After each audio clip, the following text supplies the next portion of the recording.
Magandang umaga po mga kabayan. Nandito tayo muli kay Kuya Domingo, yung ating na-i-vlog na isang kuya mga kabayan na nakatira dito mag-isa, na putol yung mga kamay, no? At nag-iisa ang paa mga kabayan pero pilit lumalaban.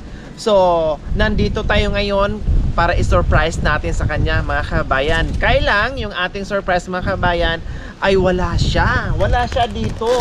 Kaya magugulat na lang siguro siya sa pag-uwi niya, no, na meron na siyang madadatnan na bahay kubo niya. Kaya maraming salamat po talaga sa ating sponsor na pinagkalooban ng magandang bahay kubo para matirahan ng maayos ni Kuya Domingo. Kaya abangan nyo po mga kabayan, dahil hindi lang bahay kubo ang dala-dala natin ngayon, marami pang iba. Abangan nyo po. Maraming salamat po sa ating lahat.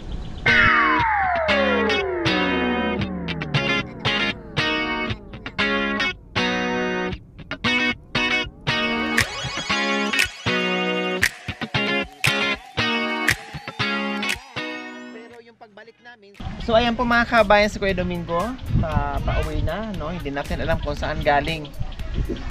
Nagulat siguro siya bakit may bit-bit tayo ngayon na matitirahan niya.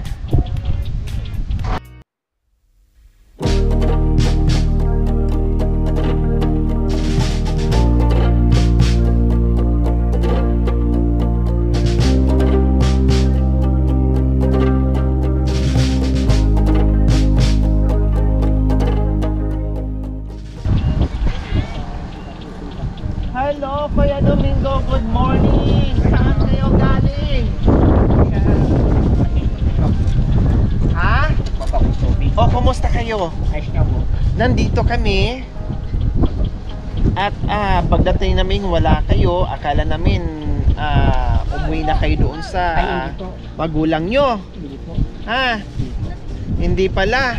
O, nakita nyo po ba yung dala-dala namin? Opo. O ano po yung dala-dala namin? Kubo po. Kubo. Siyempre, yung bahay kubo na yan ay para sa iyo. Salamat. Oh, di ba? Ang tagal natin hindi nagkita. Pero yung pagbalik namin sulit kasi ang laki ng dala-dala namin, ang laki ng regalo namin. Hindi na nga namin mabalot eh. Ha? Opo, maraming salamat. Oh, tara, doon tayo. Punta tayo doon. Pero napansin ko gumawa ka ng kubo din. Ginawa ko po kasi Maulan na ako mo yung umulan, ay akala ko wala. Di pa kayo dumating. Kaya ginawa ko mong pansyaman kada. Ayun, tama. O ngayon, komportable na kayo dyan. Ay, dahil opo. maganda na yaan. Opo, maraming po salamat po sa inyo sa tulong sa akin. Walang ano man po, Kuya Domingo. Laking bagay po sa akin yun. Kasi nga po, nagtatanim po ako ng mga gulay. Ayan po mga kabayan, sa katunayan, merong ginawa si Kuya Domingo. Ayan, kapiraso. Para kahit paano hindi siya mabasa dahil papalapit yung tag-ulan na. Kumbaga, tag-ulan na mga kabayan, kaya sakto yan, itamang-tama. Meron po tayong biyaya na natanggap.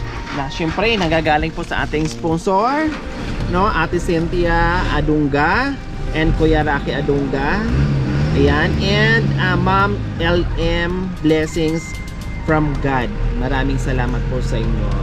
Mamaya ko na sabihin yung amount.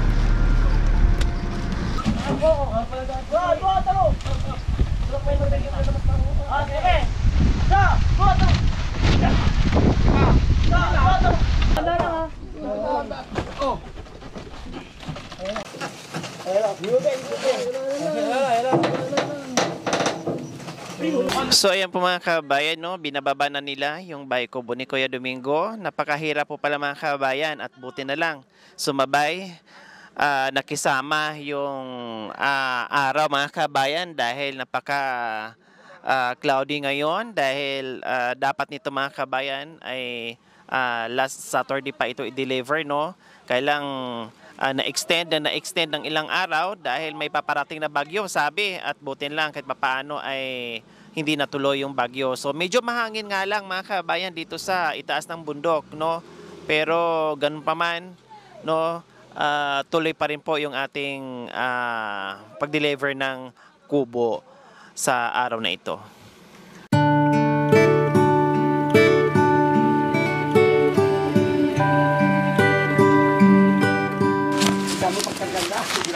So ayan po mga kabayan, magbayad din tayo ni Boss Nelson. Yung ating suki. Magkano yung ating balanse? May 37 pa. 37. So nag-down ng magkano din down ko? Nasaan ba yung resibo? 10,000. Nasa harap ko yung receipt. So bali 32. Apa. Tama ba? 32. Ano yung resibo natin? 1, 2, 3, 4, 5, 6, 7, 8, 9, 10, 11, 12, 13, 14, 15, 16, 17, 18, 19, 20, 21, 22, 23, 24, 25, 26, 27, 28, 29, 30, 31, 32,000. Salamat. Sige po, madam. Sige po. So, ayan na po ang bahay kubo ni Kuya Domingo. Kuya Domingo, anong masasabi mo sa magandang kubo mo ngayon? Maganda po. Hindi na po ako nababasa. Kaya marami pong salamat po sa inyo. Nag-sponsor po sa akin. Maraming salamat po. Sana po marami pang matulungan si Ma'am Lore. Sana bigyan po silang lakas at buhay ng ating Diyos na nasa langit. Salamat. Marami po salamat po sa inyo. So, ayan. Kasi wala talaga sa usapan namin mga kabayan, no? At hindi talaga ako nagsabi ni Kuya Domingo na bibigyan namin siya ng kubo. Tama, Kuya Domingo, Opo. di ba? So, ginawa talaga namin, sabi ko, bahala na, no? Kasi malayo siya. 3 to 4 hours ang biyahe mula sa amin. So, ginawa namin surprise sa kanya itong kubo na hindi po talaga niya alam. Kaya maraming salamat po talaga sa walang sawang pagmamahal. Siyempre, no? Nandito ito dahil sa ating mapagmahal na sponsor. Ayan, si Ate Cynthia Adunga and Kuya Rocky Adunga. Nagpaabot po sila ng 8,000. And Ma'am LM Blessings from God. Nagpaabot po ng 40,749.19.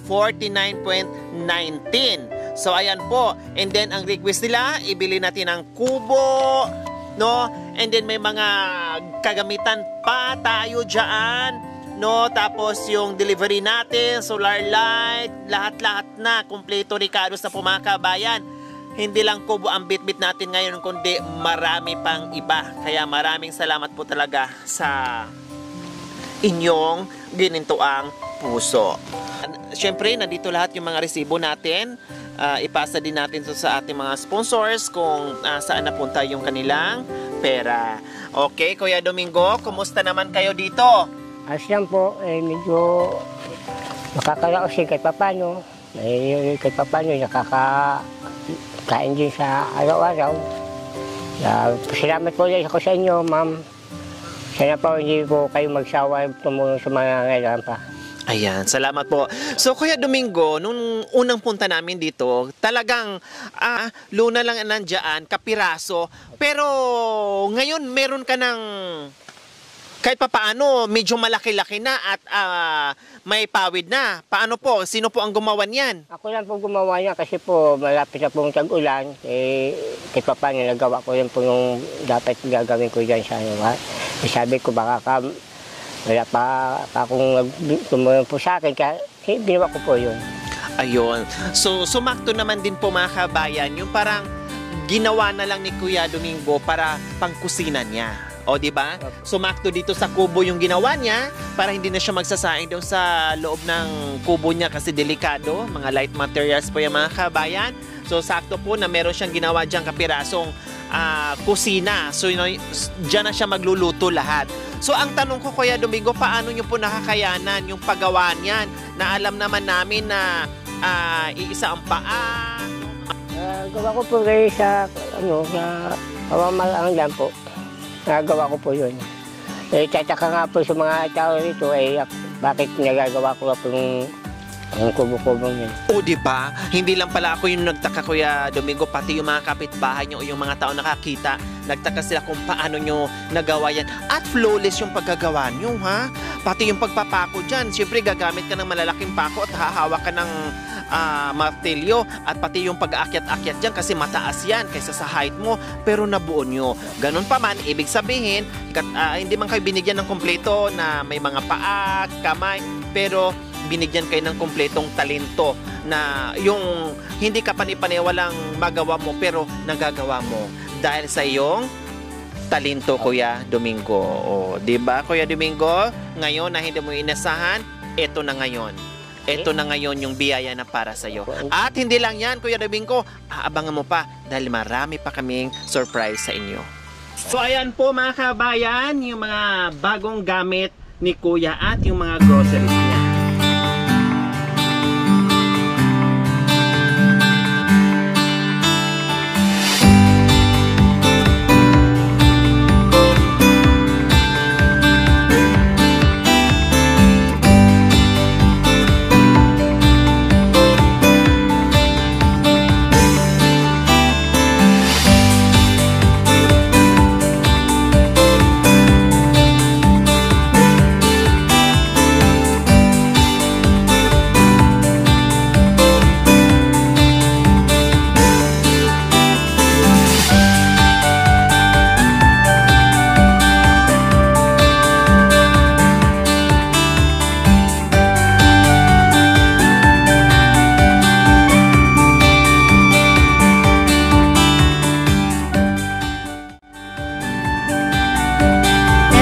Ito naman yung mga, syempre, gamit sa kusina. May mga palanggana na dyan, no, kaldero. Ayan, mga pinggan. O ano-ano pang iba. Ayan. Tapos, syempre, para mabango palagi, nandyan na yung mga sabon natin. Yung mga dilata natin, marami tayong mga coffee dyan kasi sabi ng ating sponsor ay damihan natin yung coffee. So dinamihan ko yung coffee. Ayan. At iba pa natin mga groceries. At hindi lang yan, sinamahan ko na rin ng mga damit. Tuwalya. Siyempre. Tinapay at bumili din ako ng fruits. Mga ricados, mga tuyo. At lagay ng ating pinggan para hindi mapasukan ng daga. So ayan po mga kabayan, at yung ating kalan binubuo pa po mga kabayan. Mamaya ipakita namin sa inyo, okay?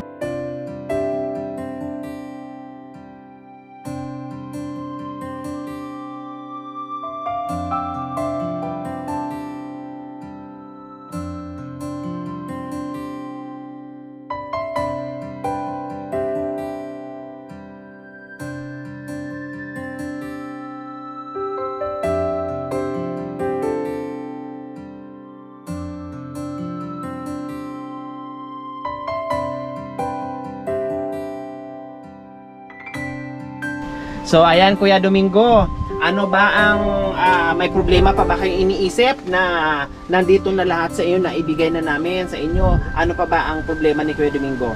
Kaya po kung masabi ma'am, maraming kumpleto na po, marami pong salamat po. Wala po kung mga ikaganti sa mga bayabaan ko sa inyo na magbigay ng biyaya po para sa inyo. Maraming po salamat po sa mga nag-sponsor sa akin, sa mga nagbigay po sa lahat ng biyaya. Maraming salamat po. Wala pa akong ibang masasabi, kundi sana po kung nasaan po kayo naroon, sana po nasa mabuti po kayo kayong kalagayan sa mga nagbigay po sa amin. Amen. Salamat Maraming pong salamat po sa inyo. Ayan, okay Kuya Domingo, mukhang may kulang kayo. Asawa na lang. Asawa po eh. Hindi ko po iniisip po, kaya pong hindi po ba natin masabi po. Kusang darating.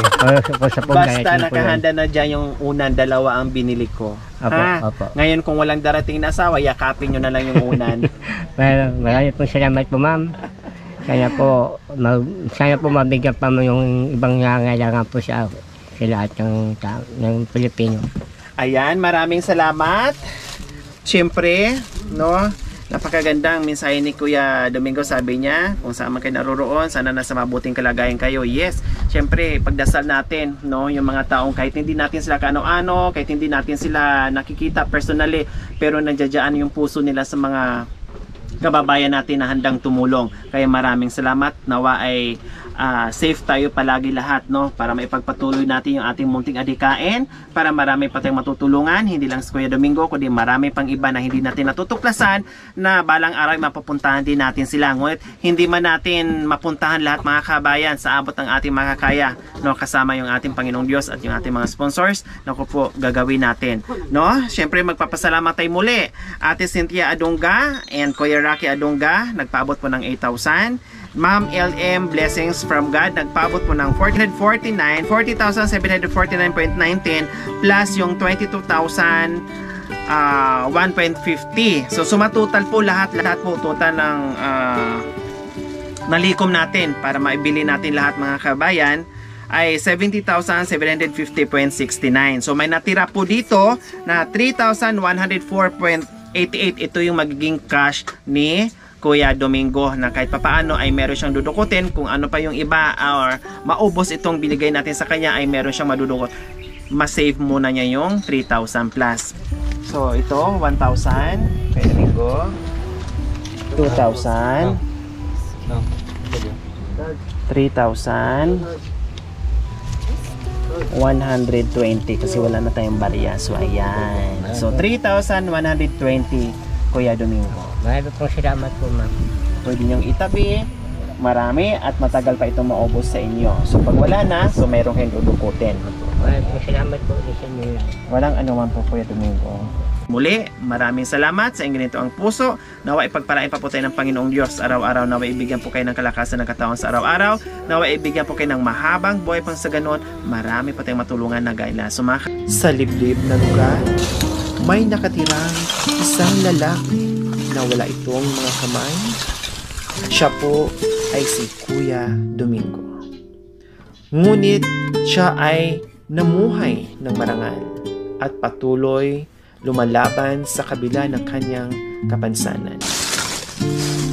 Aking nasaksihan lahat ng kanyang ginagawa na tila napakahirap itong gawin, pero hindi niya hinindahan ang hirap upang mabuhay. Pag-uuling ang naging hanapbuhay ni Kuya Domingo.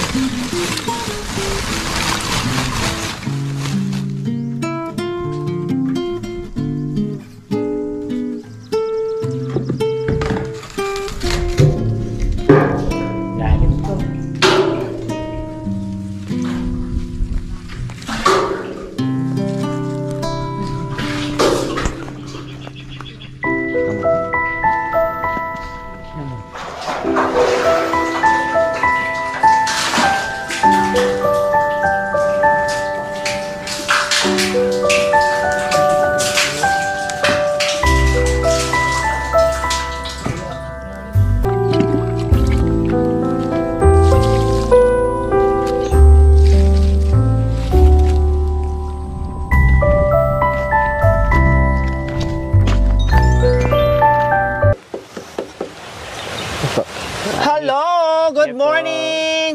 Wow, ang gwapo na nga naman ni Kuya Domingo ngayon. Ibang-iba na sa... ibang-iba na kayo ngayon, Kuya Domingo. Opo, ganyan na pong bahay ko. Yayamanin na kayo. Ganyan po yung bahay ko eh. Oh, di ba? Ang ganda na ng smile ni Kuya Domingo. Maraming po salamat po, ma'am. Walang anuman po, Kuya Domingo. Okay, Kuya Domingo, ituturo namin sa inyo yung pagbukas ng kalan. No, siguro alam niyo naman na. No, pero syempre titingnan namin kung kaya ba kasi alam naman namin, no. Opo.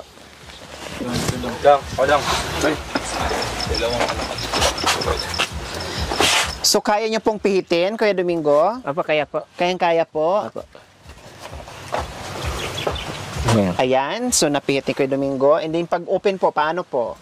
Kaya niyo rin? Ayun. Kayang-kaya. Walang imposible kay Kuya Domingo. Nakayanan nga ito buuhin yung kusina na ito. Ito pa kaya napipihitin lang. O kayang-kaya. O patayin na natin kasi walang nakasalang. Ayun. Ayan. Lagi nakasarado kay Domingo ha. At